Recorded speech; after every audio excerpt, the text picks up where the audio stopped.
Sige na. Wow, bagong luto. Uy, natabunan ang ating camera. Ayan, ang sinasabi ko na.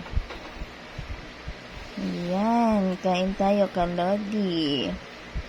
Diba? Niluto to ng aking asawa. Supportive na siya ngayon. Bawat may pagkain kami, gawan agad ng reels. Gawin ko reels muna, reels. Ayan.